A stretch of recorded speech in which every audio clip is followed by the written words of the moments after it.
আমি এই লাইভের নিয়মিত দর্শক। আজ এর ৩০০তম পর্ব আলহামদুলিল্লাহ। এত উপকারী এই প্রোগ্রামটির সূচনার গল্প জানতে চাই। কেন মনে হলো এই প্রোগ্রামটি করবেন এবং নিরলসভাবে এর ৩০০তম পর্বে পৌঁছার অভিজ্ঞতা জানতে চাই। ধন্যবাদ প্রিয় দর্শক। আপনার এই অনুভূতি আমাদেরকে আনন্দিত করে। আল্লাহর শুকরিয়া আদায় করতে আমাদেরকে উৎসাহিত করে, অনুপ্রাণিত করে। জাযাকুমুল্লাহ খাইর। আপনি নিয়মিত দর্শক শুনে খুব ভালো লাগলো। মূলত আমাদের সর্বস্তরের সাধারণ মানুষের দিন সম্পর্কে জানার যে আগ্রহ আছে, সে আগ্রহটাকে কিভাবে খুব সহজে পূরণ করা যায়, সেই চিন্তা আমরা দীর্ঘদিন থেকে করে আসছিলাম। একটা সময় হোয়াটসঅ্যাপ গ্রুপে আমরা বিভিন্ন ভাই-বোনদের করা প্রশ্নের উত্তর দেওয়ার চেষ্টা করতাম। তখন আমরা দেখতাম যে একেকটা হোয়াটসঅ্যাপ গ্রুপে সম্ভবত ৫৬ জন বা এরকম কাছাকাছি সংখ্যক মানুষ অংশগ্রহণ করতে পারত। অথচ এই মানুষগুলোর আপনার যে চাহিদা আমরা পূরণ করছি, এর বাইরে আরও বিপুল পরিমাণ মানুষের চাহিদা তৈরি হতো। দেখা গেল যে ৫টি ৬টি গ্রুপে মানুষ সংযুক্ত হয়ে প্রশ্ন করছেন। তখন যেহেতু আমি সৌদি আরবে ছিলাম এবং আমার দাওয়াতি কাজের অংশ হিসাবে সর্বস্তরের সাধারণ মানুষকে প্রশ্নোত্তর দিতে হতো, সেজন্য আমরা এই গ্রুপগুলোতে প্রচুর পরিমাণে সময় দিতাম।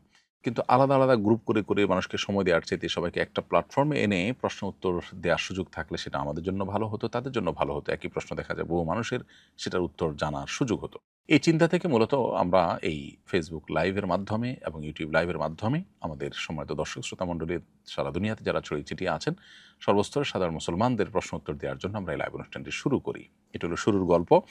এবং ৩০০তম পর্ব পর্যন্ত নিরলসভাবে যে চালু করে রাখা, অব্যাহত রাখা, এটার পেছনে মূল চালিকা শক্তি হলো আল্লাহ রাব্বুল আলামিনের অশেষ অনুগ্রহ। কত কিছু মাঝে ঘটেছে, ঘটতে পারত, যার ফলশ্রুতিতে এই অনুষ্ঠানটিকে কন্টিনিউ করা কঠিন হতো। কিন্তু আল্লাহ রাব্বুল আলামিন তৌফিক দিয়েছেন, ফালিল্লাহিল হামদ। সেই সাথে আমাদের সম্মানিত দর্শক শ্রোতামণ্ডলী যারা শুরু থেকে আমাদেরকে অনুপ্রাণিত করে আসছেন, যারা অংশগ্রহণ করে আসছেন, যারা ধৈর্য ধারণ করে শুনেছেন, অন্যদেরকে দাওয়াত দিয়েছেন, তাদের এই অংশগ্রহণটা মূলত আমাদেরকে অনেক বেশি অনুপ্রাণিত করেছে। এজন্য তাদের প্রতিও কৃতজ্ঞতা এবং ধন্যবাদ।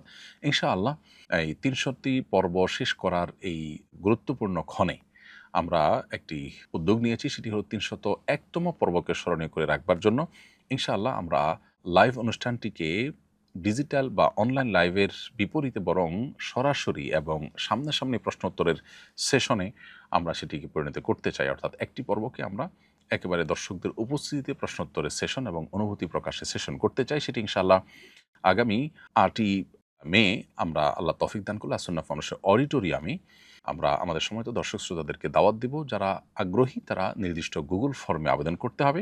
আবেদনকারীদের মধ্য থেকে ৫০০ লোককে আমরা ইনশাআল্লাহ ফোন কলের মাধ্যমে, SMS এর মাধ্যমে আমরা নিশ্চিত করব তারা ইনশাআল্লাহ জুমাবার অর্থাৎ আগামী জুমাবার ৮ই মে তারা আসরের সময় ফাউন্ডেশনে চলে আসবেন বা আসরের পরপর চলে আসবেন। মাগরিব পড়ে আমরা সাথে, সাথে লাইভে সংযুক্ত হব। অর্থাৎ প্রতিদিন এই লাইভ অনুষ্ঠানটা আমরা এশার পরে করলেও সেদিন আমরা মাগরিবের পরে করব এবং সরাসরি অংশগ্রহণ করবার সুযোগ থাকবে। যারা দূর-দূরান্তে আছেন বা শারীরিকভাবে অংশগ্রহণ করতে পারছেন না, তারা যেন অনলাইনে এই অনুষ্ঠানে আমাদের সাথে সংযুক্ত হতে পারেন, তাদের জন্য আমরা ব্যবস্থা রাখবো এবং সরাসরি সেটি লাইভ সম্প্রচারিত অনলাইনেও হবে। তো আবারও ধন্যবাদ আপনাকে মূল্যবান একটি প্রশ্ন করবার জন্য এবং আপনার অনুভূতি প্রকাশ করার মধ্য দিয়ে আমাদেরকে আবারও অনুপ্রাণিত করবার জন্য।